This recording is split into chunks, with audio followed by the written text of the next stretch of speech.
Well, ladies and gentlemen, long delayed, but finally we are back. The Variety Hour returns, and bit of bad news. Sergio Paradise is back as well. Serge, I've got to say, I've never had so many emails, text messages, direct messages, people coming out to me after comedy shows and things like this going, what's going on with the Variety Hour? And today we will reveal all. We will. Because you have... We didn't really tell people on the way because we didn't know what was going to happen. No. So we were kind of like, should we say something this week? And then we were like, let's just see where it goes. Let's just wait and see whether I survive. So let's tell people why we've been off for so long, because you have... and you had the heart thing last year. Yeah, that was a year and a half ago. But this has nothing to do with that. No, the old ticker is as good as you haven't been in jail, contrary to... No, I didn't break the ankle bracelet off and head off into the hills like some we know. I should really explain. I think we owe it to our audience. Well, you do. Well, I do. And look, and it is good to be back with the Variety. As you say, there's been, as soon as I think I put something on Twitter last week suggesting that we would be back this week, and there was a fair response. I got a number of people saying, you've got to come back with a huge bang. You've got to...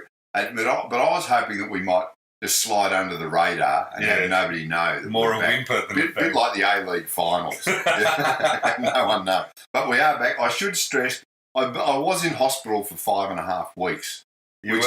Which is a long time to be in hospital, you have to say. And it had nothing to do with the ticker. I woke up one day feeling a bit crook in the guts, which I've got to say is not an unusual thing over the journey. Because at the start we thought like you were going to be off, you were just like off for a couple of days. Yeah. And you might miss 1 week. And then I had this surgeon put me through a scan and said, I need to operate on you tomorrow because you've got 2 septicemic infections in your abdomen. You weren't eating at the MCG, were you? No. Gee, I did feel for them on the weekend. And this surgeon said, I'm going to have to whip them out. To which I replied, well, can't you just give me some antibiotics? Yeah. To which he said, if I don't cut them out immediately, you will die. To which I replied, well, stop arguing with me and go and scrub up there. Well, now that you've seen how Melbourne are going, do you wish you hadn't had them removed? I tell you, that's one of the other things that happen. When you're in hospital for 5 weeks, you get to watch a lot of footy. I reckon I've watched every game so far this season. Right. Which is a lot more than I normally watch. And being a Melbourne supporter, and we'll get to that in a little while, it's been a pretty hideous 6 weeks, I've got to say. I know, and this is from someone who almost died in that 5.5 weeks. Yeah, exactly. And still the worst thing was the Melbourne Football Club. So then you had they whipped them out. And then they... Because I remember we kept saying, I was saying to you, should we put out a message that you're like, oh no, I'll be all right next week. Yeah. And you said that for like 3-4 weeks before. And then I got another infection, which they needed to attack with antibiotics. So this is after the operation. This was infection number 3. So you hadn't left hospital yet? No, I'm still in there. And I've gone downstairs. The second day I was there, they sent me down for a CAT scan. So I go downstairs to the radiology department. And one thing you'll discover if you haven't spent much time in hospital is it seems that every 5 minutes somebody's asking you your name and your date of birth. Yeah. Now, it got to the point where every time they asked me my date of birth, I'd add a few more years on. So it got to the point where I was in the Light Horse Brigade during the Boer War. But I get down to this X-ray department, and this guy, Nick, the radiographer, goes, I listen to your podcast, you and Titus and Serge. And then this nurse comes in. What fame? Yeah. And the nurse comes in. I'm in intensive care. Get this. I've got tubes hanging out of... You're literally in intensive care. I'm in intensive care after the operation. And this nurse comes in, this middle-aged nurse comes in. And again, what's your name and your date of birth? I've just got to I've got to check your heart rate. I've got to check your blood pressure. Yeah. And, she's carrying a needle that she got that appeared from the Darren Weir stables. And she was going to put that in somewhere. And she goes, oh, by the way, I've heard about your podcast. How do you reckon my Blues are going to go this year? And I'm going, look, I don't really care about it. I'm literally in intensive care. And you're about to jam me with the biggest needle. I don't really care about Cripps. And this Walsh, he might be good, he might not. Don't really care. But this sort of got around the hospital, and then I found out the head clinician for the entire hospital, he came to me, he goes, I listen to 2 podcasts, and he's from Perth, this bloke, and he's a West Coast Eagles fan. He goes, I listen to you and Titus O'Reilly, and I listen to Tony Martin's Sizzletown. Well, pretty much the exact same. And I said, look, please don't compare us to Sizzletown. It's a bit like comparing Alex Neil Bullen to Gary Ablett Senior. Yeah, in a lot of and Sizzletown's the Gary Ablett. Yeah, exactly. It's not the other way around. I love that podcast. Oh, so do I. It is just magnificent. And so, yeah, it was 5.5 weeks, and it was simply a matter of... So you got the secondary infection. Yeah. And so what did they do then? That was a fungal infection in my kidneys, right? What's wrong with you? Yeah. and I'm going... Because you look the fittest man alive, and people listening to this podcast who haven't seen you, they know you sound like the fittest man alive, not the guy that just smoked 2 packets of Winnie Blues. I set a high standard where that is regarded. Going on. In that regard. And, then I got this third one in the kidneys, and they said, well, this is a fungal one. A third one? Yeah. And so what was the second one? Well, the second one, there were 2. Oh, so there were 2 at once, right. and then the third one. And they said, well, we have to find out which fungus is causing it in your kidneys. Right. And well, whatever you think, I mean, you're the experts.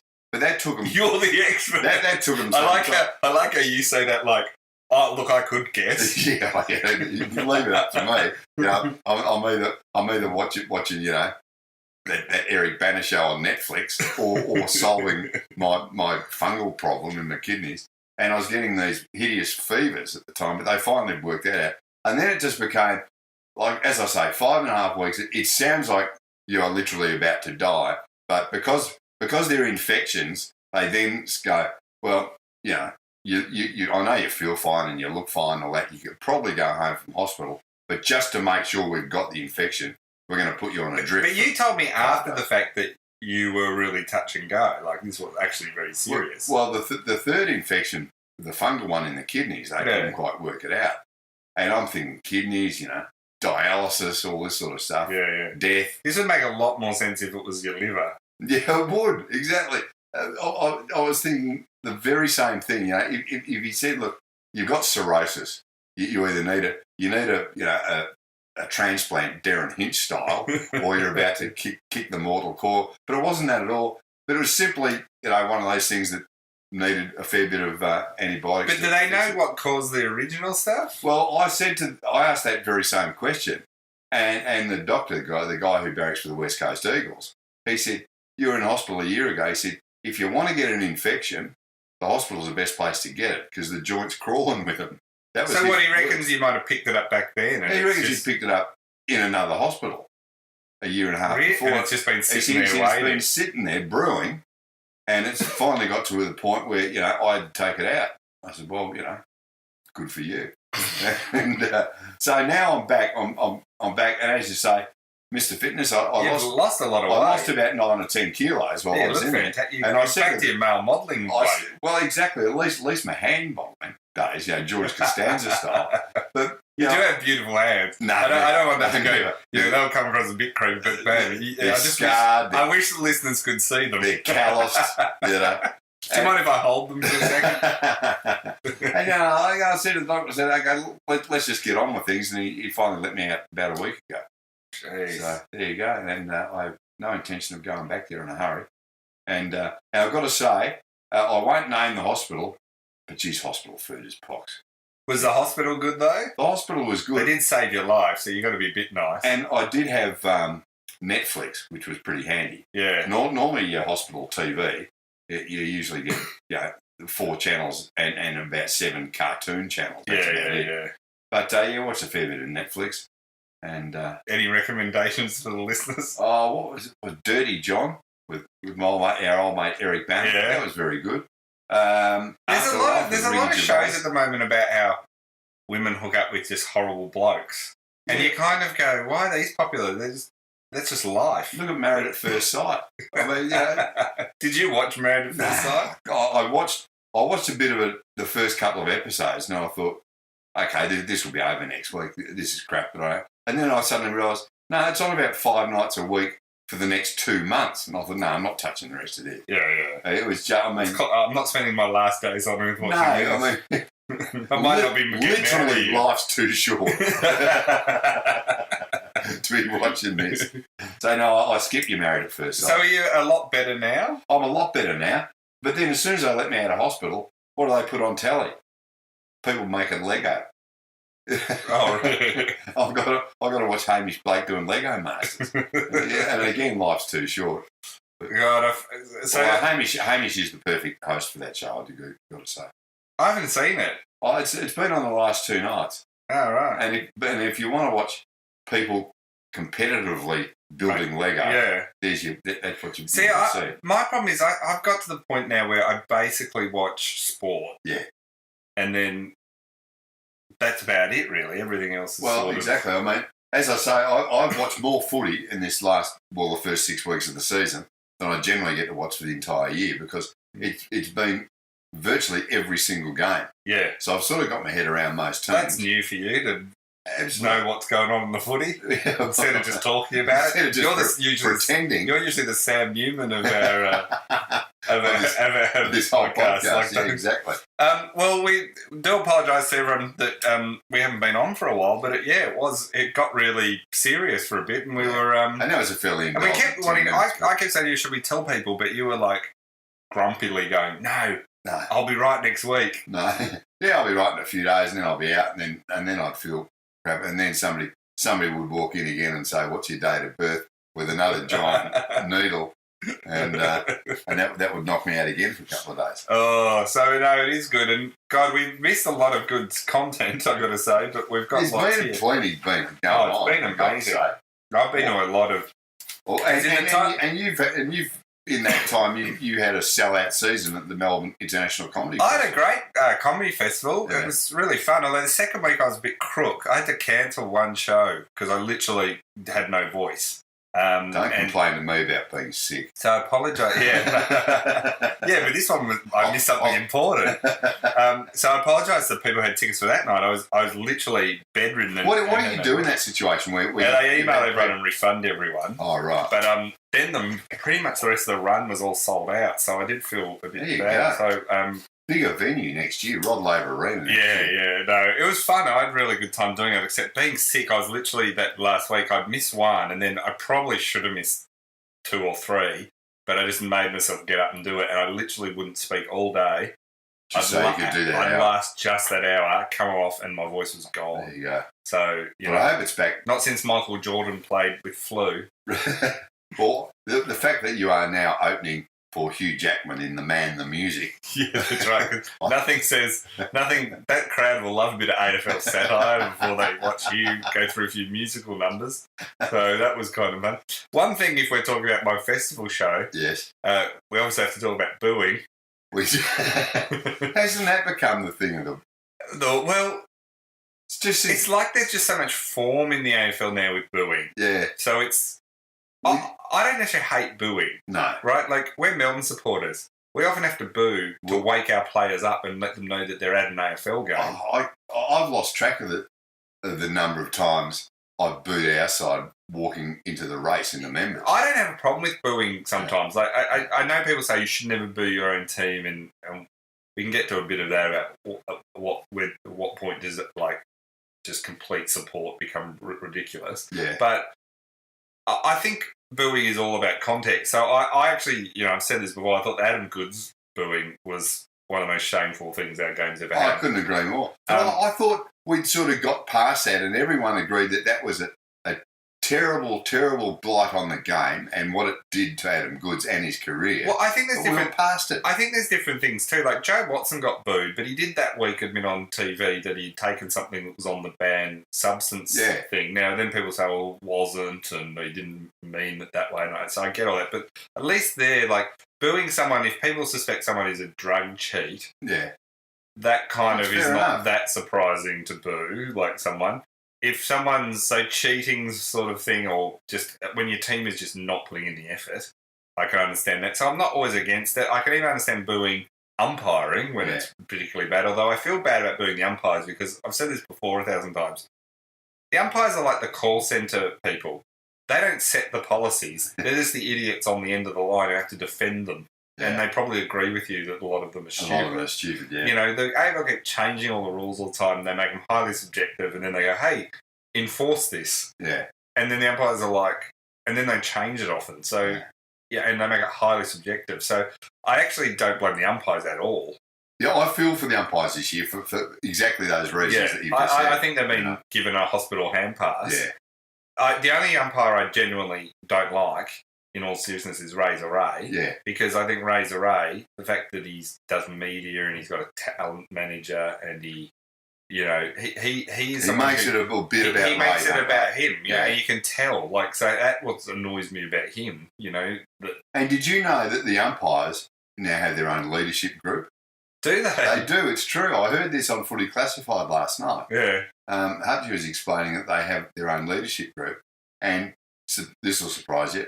I think Razor Ray is part of the leadership group. Yeah. And Sean Ryan, who came out defending those last 5 decisions in the Anzac Day game, that everyone thought most of them were pretty poor decisions. Yes. I mean, this is the other thing that I find annoying about the AFL / the umpires, put them both together, is that very, very rarely do they admit to ever being wrong, the umpires. Yeah. They will justify every decision they made as being correct, nearly always. See, the thing that me with the booing at Anzac Day is I thought, what I don't understand, and so a lot of Essendon supporters say it was nothing to do with Scott Pendlebury, it was to do with the umpiring. Yeah. Right? So, okay.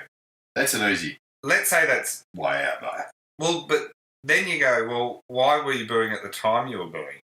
Like the umpires, to my knowledge, weren't even on the ground. Yeah. Pendlebury's trying to give a speech. He's just been given the award. It's about Anzac Day. He even mentions the crowd and their support.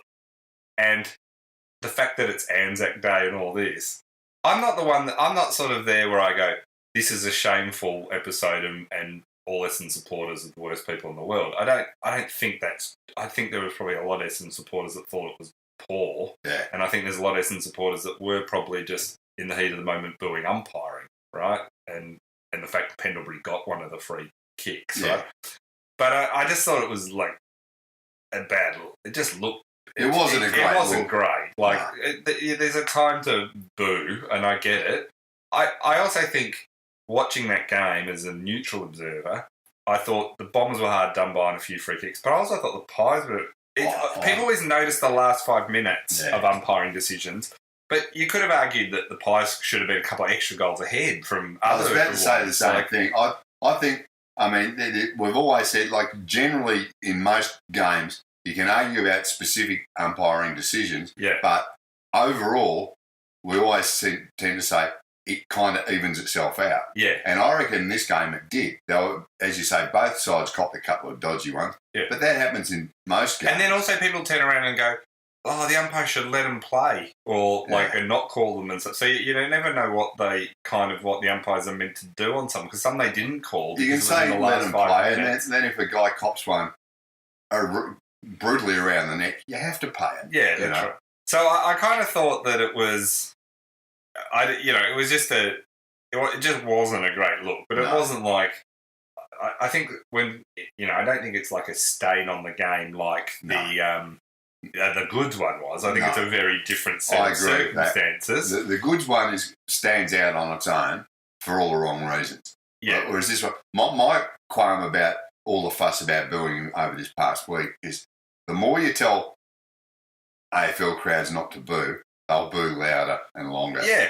They'll make it. The more you tell them to shut up, but I think some booing is kind of fun and part of the theatre. Like, if someone like leaves your club and plays for someone else, and then the crowd boo them every time they get a position, or if a bloke hits someone in the early first quarter, and then every time they get a position, people boo them. I think that's fine. Well, that is part of footy, and it's like Gaff getting booed when he came back after or Tom Bug. Yeah, when he came back. They deserved it. For what the acts they did, they deserve it. Plus, or when the Gold Coast booed Koladashny for moving to Melbourne. Or did they? Well, that's also like, people boo Selwood when he gets a free high because he ducks. Because he does duck. It's just like, and he plays it brilliantly. So, I don't even think booing always is... It's a bit of pantomime theatre often, and so when it's like that, I have no problem. Taking it away, just to reiterate my other point, you will never rid the game of booing. No. But to even try and get rid of it, or even if you could get rid of it, Don't, for those reasons. It's a bit like your parents telling teenagers, like, don't drink. Yeah.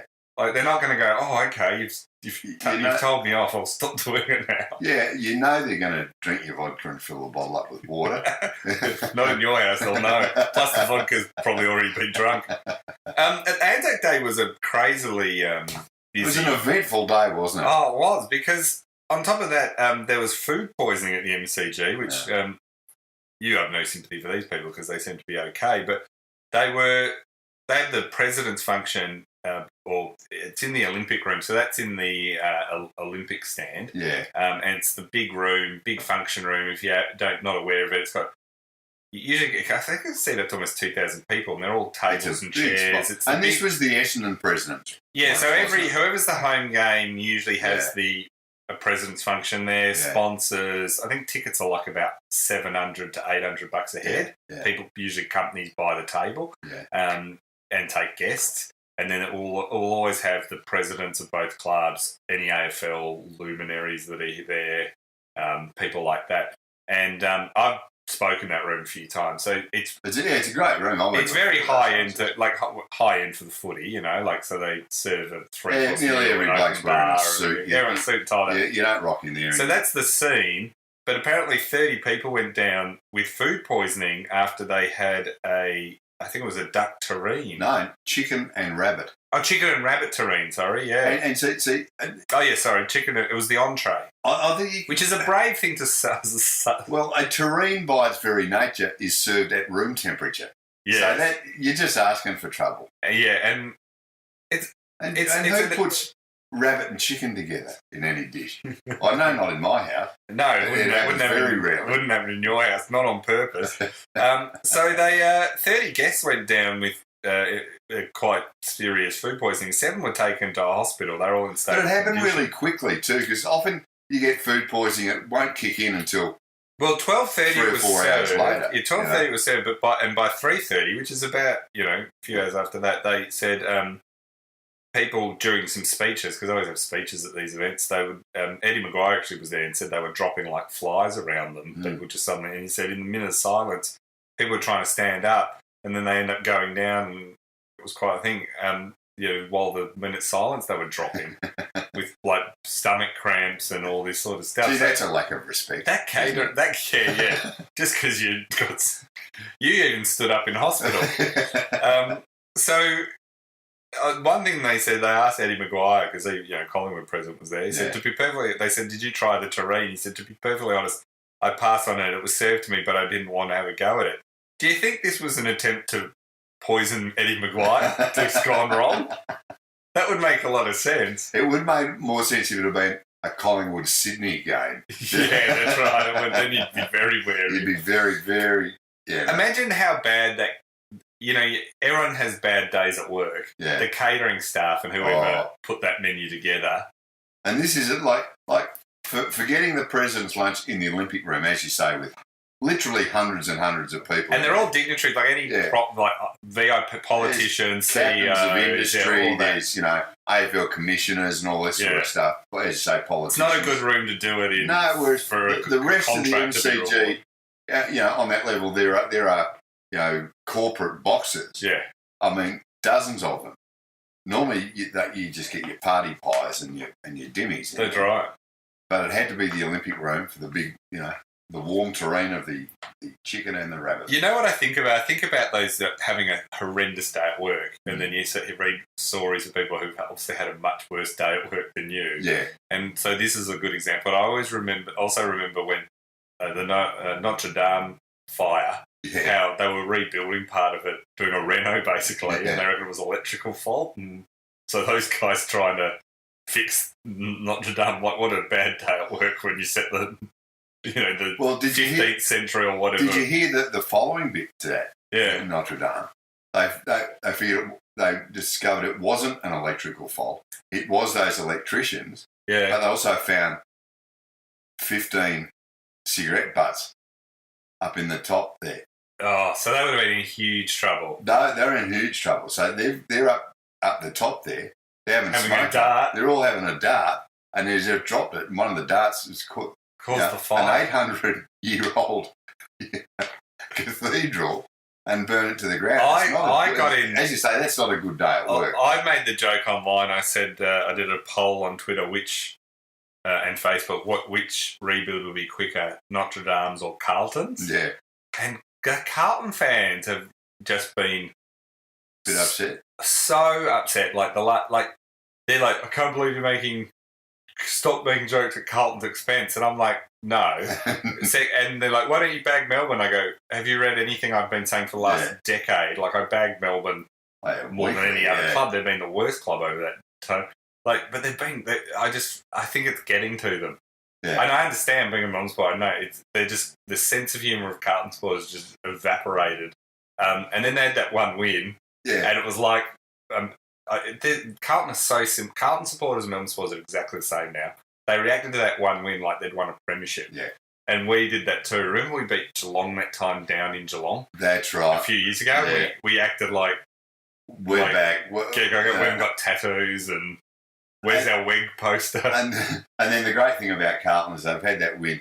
Then they had Hawthorn absolutely on toast on Sunday. Yeah.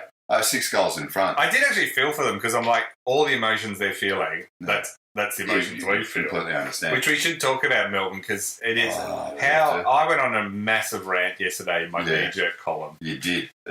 And I read it yesterday and I thought, it is a massive rant, but there is not a word there that is untrue.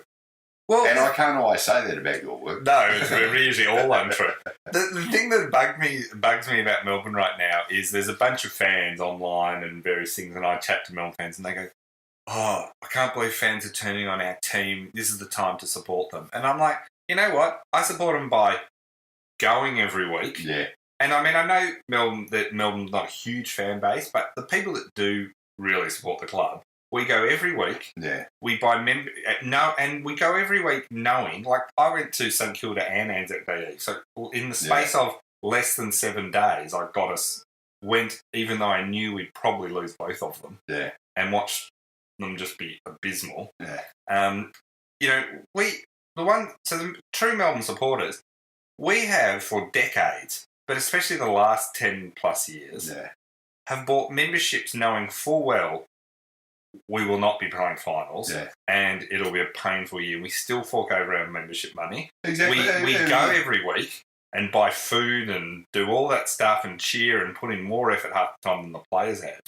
And, we go through all the pain and heartache. And now there's the I know everyone's got to go around and support the club and don't be negative about it. I'm like, hang on, when are you going to support us? Yeah, when's the club going to meet the level of our support? Well, I mean, and all the jokes are going to the snow and all that, which I actually do love. But the people I see at the footy every single week, the hardcore Melbourne supporters, we're insane. Why do we do it? Like, it makes no sense that we do it. Like, we should be at the snow. Like, we should all be at the snow. Like, that would be a rational response to what's going on. Now, usually I sit in the members, the MCC members, and there are blokes in there. There's a couple of women as well who I've seen in there for years and years and years, and they never miss a game. They always dress the same. And, there's guys there that wear the old woolen jumpers. That's how long they've been going. Yeah. And you think, you know what? We're all here. We all paid our membership when Mark Neal was coach and Cameron Schwab was the CEO. Yeah, and we still went. And we still went every week. I think, there's your $100 a year. I mean, okay, that's not going to break the bank. And the rest. Yeah, but everything else, we pay our $600 a year. And we buy the merch, and we buy... I mean, I used to tick the box. Every year I've ticked the box going back, even through the Dean Bailey and Mark Neal years. Yeah. I would tick the box saying you could pay a slightly higher amount. Yeah. To be able to be guaranteed grand final tickets. And I would ticket every year and pay that extra amount, which I knew just went to the club. Yeah. I saw it as a donation. Yeah. But I still, like, if there's so that's when they say, so that was when there's sort of this narrative of, and this is what really annoyed me about Roosie when he said, there's this veil of negativity. Yeah. You go, well, it's not just invented out of thin air. It's not like we're just a group of naturally negative people. Negativity. We're the most optimistic people from the football department, not the supporter group. We're the most group. Optimistic group of people in possibly the world. Like with no evidence of why we should be optimistic. Yeah. It just so this is where people say, oh, the booing, you shouldn't boo. And I'm like, if you saw the way Melbourne have been playing, that it's an indictment on the club, the way the fitness and skill level and the endeavour that they have brought back this year. And I know some of them have had operations and all this, but they're not even, I mean, even with all the operations, if they were sitting 10th, I'd go, okay. They had a really impressive. But bottom of the ladder and just the way they're playing. It's not even the 1-5 or 1-6. It's just the way they've been playing. Yeah. I mean, and it does raise questions. How do you drop off? It looks like they haven't done a pre-season. No. I'm not an expert, but that's what it looks and lazy is what they look like to me.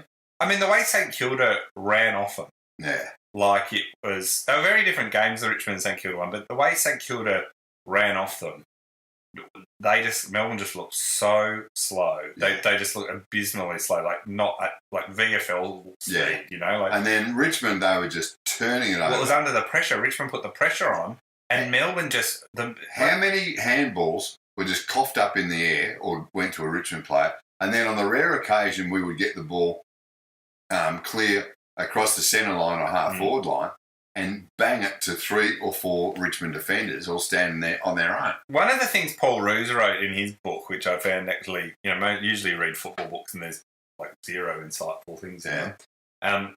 They're just the regurgitation of games and things that happened. Yeah. But he said one of the things that the Swans they did, and they did it at Melbourne too when he was coaching, is the ability when the ball's on the ground to just pick it up in one go and not fumble. Yeah. He reckons that can lead to, if you do that, if you can pick it up cleanly, it stops you probably having 5 goals a game score against you. And when you watch them play now, they just can't pick up the ball. It's like it's a foreign object they've never met before. And the goals just get kicked against them because they turned it over like that. It's not kicking even... So anyway, it's a absolutely... And what's interesting about that is that it sort of reinforces... it can be a fairly simple game because at junior level, I watch a fair bit of junior footy, but fairly high level, high standard junior footy. And a lot of the coaches, how many times you hear them at training yelling, don't fumble, one touch, one grab, don't go to ground. And you think, these are 14-year-olds, but you've got Paul Roos having to say it to guys who are ostensibly the very elite, a part of the best 600 or 700 footballers in the entire country. Still can't do it. And and then he just won. I thought against Richmond, well, what are they going to do? What's Goodwin going to do before the game? They're going to rejig things. And then when I saw at the opening bounce, Clayton Oliver at full forward. Not sure this is going to work. Well, they just can't get goals either. But you know what? Like, everyone's focusing on people like Sam Wiedemann. I'm like, hey, have you seen the way the ball comes in? Yeah. Like, I'm not saying he's very young, so the idea of he was suddenly going to be, the greatest forward in history this year was always a pipe dream. But they bomb it into, and the amount of times they just hit an opposition defender on the chest. I mean, if they delivered the ball to our forwards like they do to the opposition, we'd be top of the league. Yeah. It's just... And Melton's been their best forward. and that's the other thing. There was, in the Richmond game, you say there were 3 or 4 Richmond defenders on their own. And you go, well, that's poor kicking into them. But then at the same time, where are our 4 forwards who are supposed to run on those guys? Then also... That's because they haven't run hard enough. No, and then also a team just counters on us and we're so slow running back in defence that they just score. So what about you watch a lot of the season, how do you reckon who do you reckon's actually good this year? Because this season's been, tipping wise, it's been a nightmare. Like, how many upsets have there been in the first few rounds? At first I just thought maybe there's no good teams. Yeah. Like, because the team, like, suddenly so-and-so seemed good, and then they dropped the next 2, or then, like, Adelaide looked poor, now they've won a few. And then Port have won a couple of games. Freo are starting to look like a decent football team, and you wouldn't have picked that beforehand. No, they're third on the ladder. Yeah. And they do actually look okay. Like, and Geelong. Geelong, you go, before the season, you go, do you think, Gary Rowan's going to make a hell of a difference to Geelong this year? But he bloody has. He's been fantastic. Yeah. And they're recruits that grind Myers with the hair. I mean, what a good little player he's too. I still think. I think Dalhouse, I thought he was finished, but he's been pretty good. Yeah, I still think. I think Geelong at the moment are obviously the most complete side. I think West Coast are just off at the moment. Yeah. I think they'll come good. I think Darling's been down. There's been and they did this a few times last year where until they got it right, they did look well against Geelong. They looked quite woeful a few times last year. They had it together. 9 players who got 9 possessions or less. Yeah. And they weren't. That can sometimes happen, and it'll be mostly your back line. But these were half their midfielders. Yeah, that is 6 or 7 of your better players have had a shocker. Yeah, on that day. Really? That's not going to happen every week. No, so I sort of think. I think St Kilda are much improved. I think they got shown up by Adelaide the other day, but they're still an improved side. I think they're heading south now, St Kilda.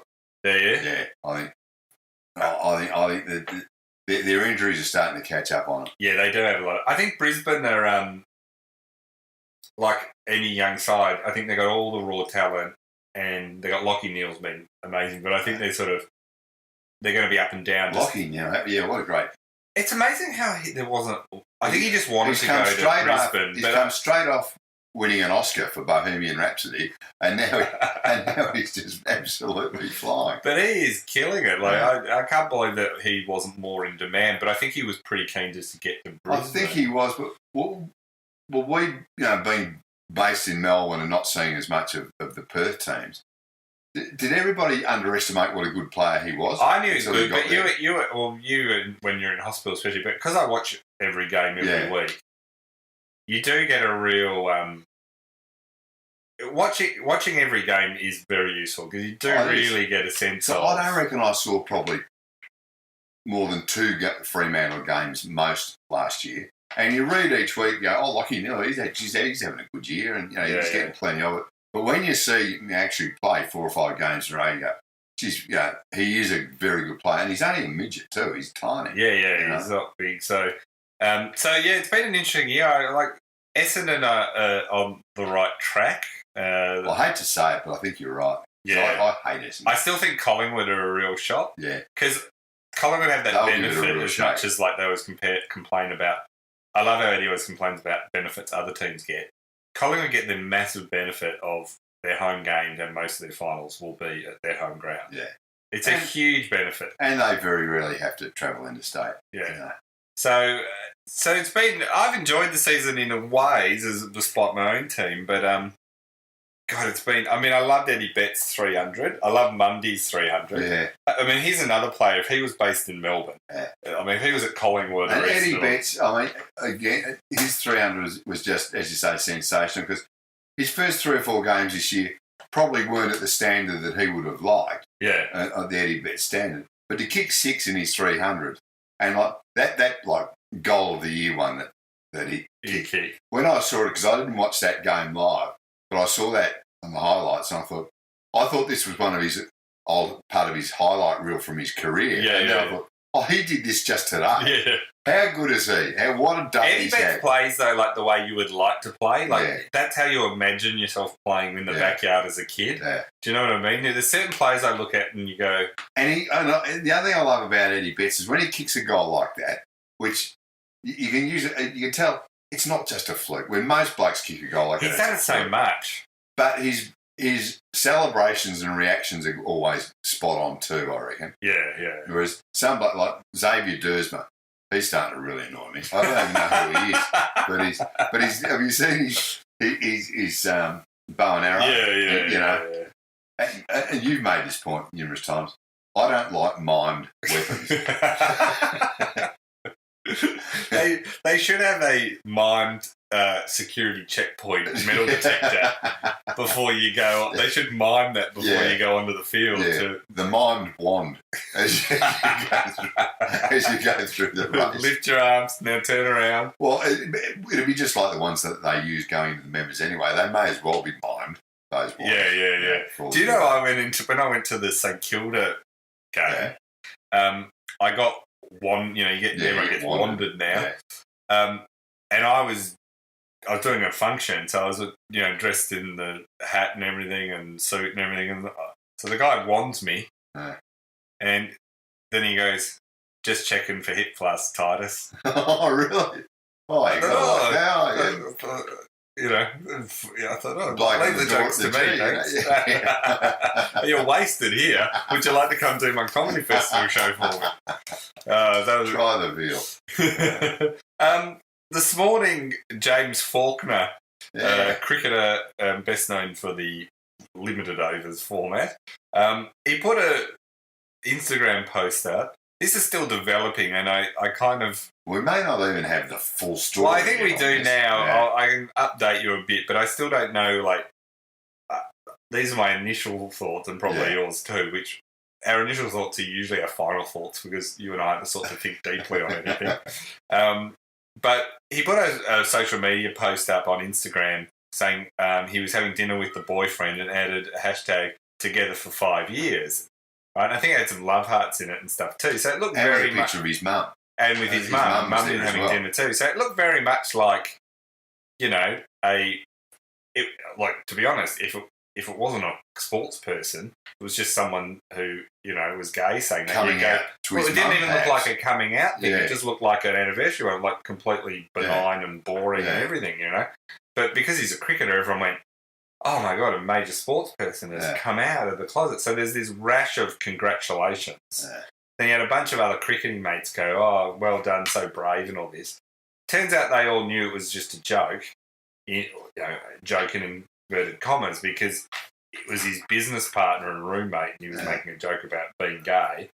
Then maybe he should have used that bloke at the MCG with the wand. Yeah, he's got better material. He should have ran past.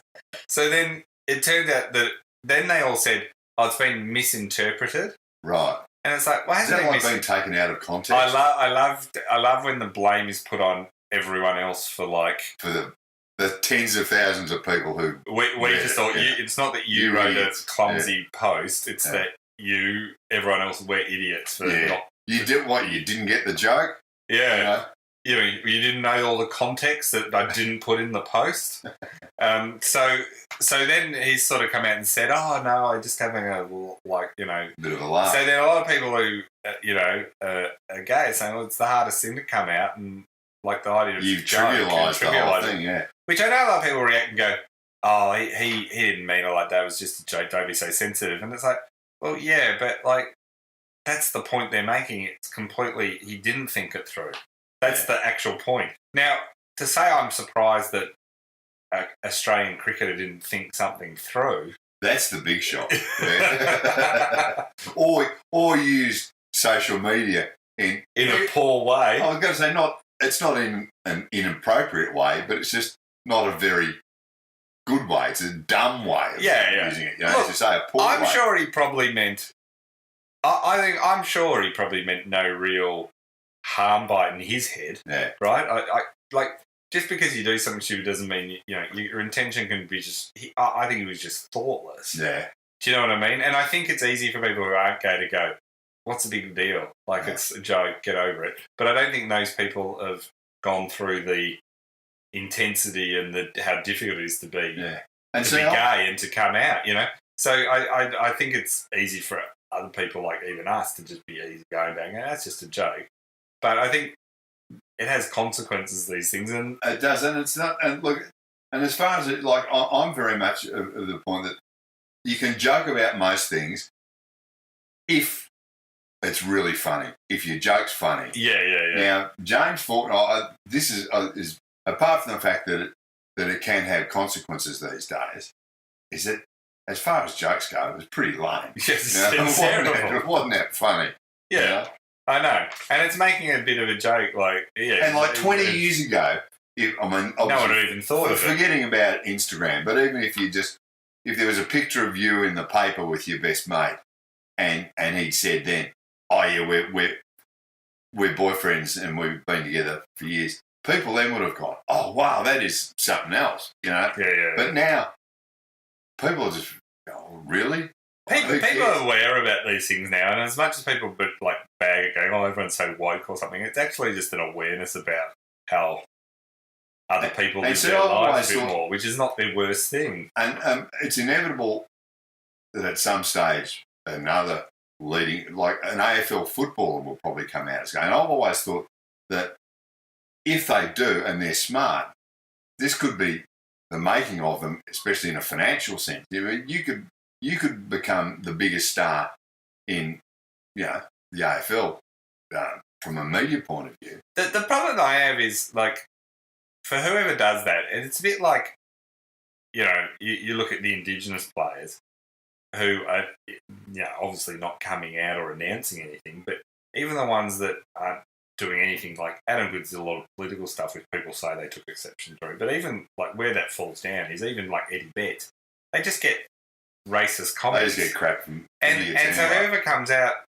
first and announces that they're gay is going to cop this shit from people that are just awful, well, that's the other thing about James Faulkner this morning. But there's been talk about that there's been 18,000 people have liked the fact that it appeared that he's come out. Yeah, they all took it as. But it hasn't mentioned there was probably maybe not 18,000, but I bet you he copped a fair whack from idiots too. I think the majority were positive. I'm sure the majority was positive. But there would have been some negatives there as well. Well, talking of news about this, Israel Folau. What did Israel have to say about it? Well, no, he hasn't said anything about this. Into the James Faulkner situation. Him and Margaret Court, I'm very keen to get their views. Israel Folau, he did that post. Yeah. What I thought was hilarious about the post, not that it was a funny post, but, he named a lot of different people that are going to hell. Oh. Like, there's something about this branch of Christianity that is like, they're very obsessed with how many people are going to hell. Yeah. There is a lot of things that you could... And it had in there fornicators. So that's pretty much everyone I know. And I know they mean by out of wedlock. Yeah, but I know. welcome to the modern world. And it sort of doesn't exactly narrow it down as far as professional sports people go either, So I found that interesting. What I have also found interesting is the rugby union actually then have basically tried to terminate him. Yeah. And what's happened on that? Well, he's now challenging it. Yeah, he's got appeal. So that's the way it's going to go to like an appeal and everything. But this is an interesting thing for me because not just Israel, and it's like this James Faulkner thing, although it's a slightly different thing, is that sport has this thing where you either fall... There's a camp that's like sport should not be political in any way, shape or form. Yeah. So it should just stay out of politics and it should stay out of social agendas of any description, whether they're right or left. Like they should not have a position on any of these things, right? So that's one camp of people that will say that. The other camp is it should be used as they can be leaders on all this stuff, and they should, be, and then there's sort of, I guess, anywhere on the spectrum in between that. The problem sport has is it now has, it's because it is a big business, and it's got two drivers that mean it can't stay out of politics, whether it ever could, but it can't stay out of social issues. Yeah. One, they take an enormous amount of money from TV broadcasters and sponsors who, because of that money, want to manage a brand issue and don't want to be associated with a code that is seen as hate-filled or backwards or not fairly socially progressive. Well, it doesn't include not just all people, but potential customers for these businesses. That's right. So one, I don't think from a financial point of view they can stay neutral on these things like they would often like to. Yeah. The other problem they have, because it's not all about money, is if you're running the AFL, the NRL, cricket, A-League, whatever, right? You're looking at it going, we are in a hardcore war for participation. Yeah. So we're up against union, league, cricket, soccer, AFL, and basketball. Basketball, the NBA, right? Yeah. And then the others, and then a host of other smaller sports. So you look at that, and we're in a battle for them as fans and as athletes. Yeah. So it's the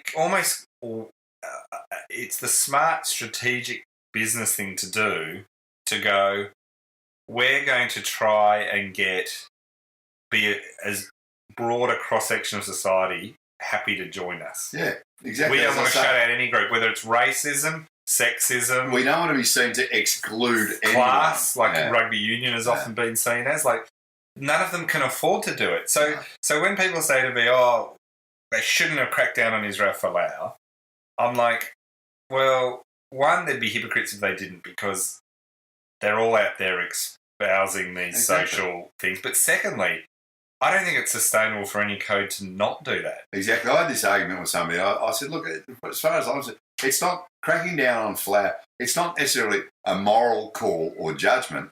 It's a business call more than anything else. It's a business and a participation thing. Like, it actually isn't just all money. It's also a... And rugby union are battling at the best of times. So the last thing they want to be seen as and as much as a lot of people don't like this, right? So I know there's a religious element to it because this is a religious belief.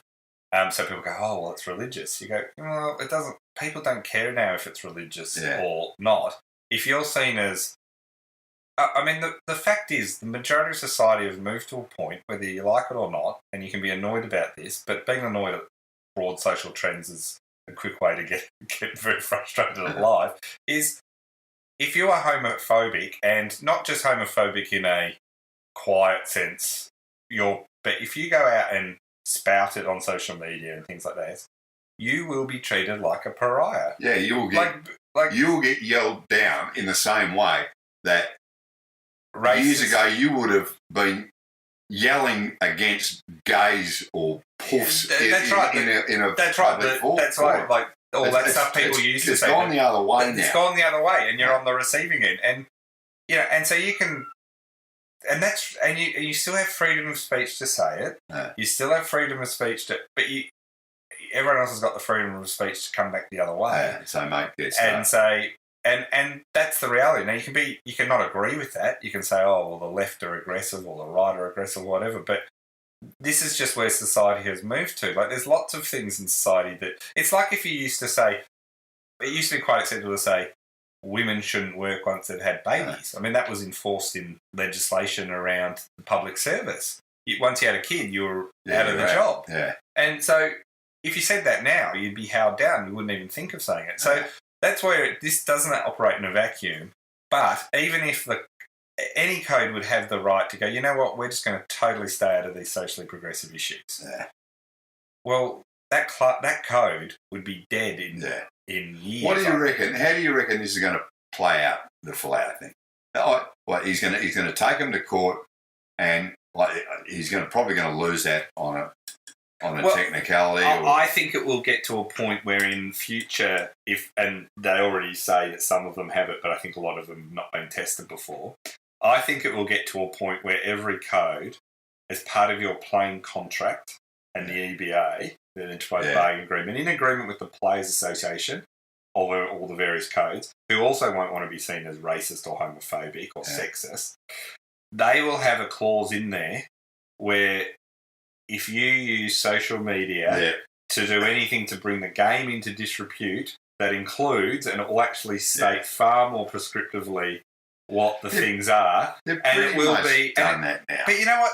That's no different from if you work for a bank or for like a heap of businesses, and you go online and are just spewing hate-filled stuff, religious or not, or whatever. The company will go, and you can easily be identified as a employee of that company, like it says works at NAB or works at whatever. So that's why, like, footballers and sports people are in a different thing where they're not anonymous. And the other thing is, you can't complain as a sports person that, oh, well, I'm a private citizen. Well, no, you're not, because you're getting a huge contract and you're happy to use it for sponsorship. Folau's using his own big platform to spout his own views. Now, so you can't pretend he's not a role model or not a... So anyway, I just think it actually comes down to two things, which is if you think that code should stay out of this for whatever reason, and it doesn't have to be on homophobic comments, it could be on the environment, it could be on whatever, right? You miss the point that even if, say, you're right, the codes are never going to do that No. because Not these days. they want to be as open to everyone joining and participating, and they want their sponsors to feel like this isn't going to cause me dramas. And you look back to probably the first time that this sport should not mix with politics argument came up. You're talking back like the late 60s, early 70s with South Africa, Yeah, Springboks and apartheid. Yeah. And nobody looks back at that now and go, you know what? We should have left them South Africans. They knew what they were doing. We should have stayed out of it. It was wrong of the Wallabies to get involved in that. And Mandela, he was where he should have been. Yeah. We should have stayed out of that. Well, and you go back to Jesse Owens, and you go back to so you get the idea that they're ever separate is impossible because sport is part of. It's not separate from society. Yeah. But the real bit that what Folau's up against is he's up against what he doesn't get. He's up against hundreds to billions of dollars. Yeah. That's what he's jeopardising. That's right. That's what, so everyone can say that this is all, but that's what he's jeopardising. And so no code is ever going to let someone jeopardise their financial, but also their participation position. And they'll be ruthless on him. Now, the AFL are kind of nervous because it's like, well, how do we enforce? Are we here to be the moral arbiter and enforce, what people can say and think? But it's more like, no, you can think whatever you want, but you can't just go and post it publicly because you're a public person. I mean, it's just the reality of... Oh, absolutely. That's just the reality. Now, you can be annoyed about that reality, but that is the reality. That's the way it is. It's 2009. And on that note, let's raise a glass to the fornicators. I know, we're all going to hell. We're all going to hell. We singled out when it said the gays going to hell, but we're all going to be there with them. How dull would heaven be? If that list was accurate. Yeah. Oh, I tell you what, I know it. I had 1 foot in there 3 weeks ago. And to paraphrase ACDC, hell ain't a bad place to be. Well, on that note, it's great to be back. And we're back for good now, barring Serge ending up in hospital again. Yeah, no, we'll be back next week. We'll be back next week, and we have missed you or missed doing it. So, it's been and if you've got any questions for us next week, we'll try and get to We will do questions. We didn't do questions this week because we knew we had so much we had to cover that stuff, but we'll be doing questions next week. So, thanks for your patience, everyone, and we'll see you then.